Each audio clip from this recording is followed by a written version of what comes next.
अस्सलाम वालेकुम। SM news के साथ मैं हूं इश्तियाक अली। खबरों का सिलसिला बढ़ाते हुए खबर शामिल करते हैं कसूर से। राना मोहम्मद इसहाक खान का DC कसूर के हमरा म्यूनसिपल कमेटी इलाहाबाद के ऑफिस में खुली कचहरी का इनेकाद किया गया। इसी हवाले से मज़ीद तफसीलात जानते हैं अपने नुमाइंदे इरफान अशरफ से। जी इरफान, बताइएगा क्या तफसीलात हैं आपके पास? जी बिल्कुल, सदाबहार MNA राना मोहम्मद इसहाक खान का DC कसूर के हमरा म्यूनसिपल कमेटी इलाहाबाद के ऑफिस में खुली कचहरी का इनेकाद, जिसमें AC चूनिया, SC वाप्टा, एक्सचेंज, पब्लिक हेल्थ समेत ज़िला कसूर के तमाम महकमों के सरबराहान ने शिरकत की।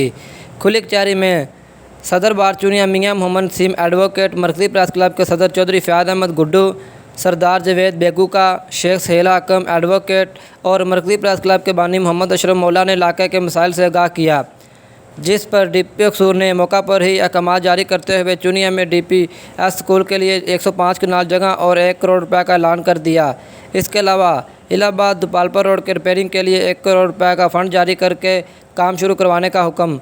सदाबहार MNA राना मोहम्मद इसहाक खान ने खुली कचहरी में तमाम आए हुए लोगों से खिताब करते हुए कहा कि इलेक्शन में आप लोगों ने मुझे वोट देकर कामयाब तो कर दिया था, लेकिन बदकिस्मती से मरकज़ और पंजाब में हमारी हुकूमत ना बन सकी और अब पंजाब में नून लीग की हुकूमत बन चुकी है। इंशाअल्लाह 1 साल में तरक्याती कामों का जाल बिछा दूंगा।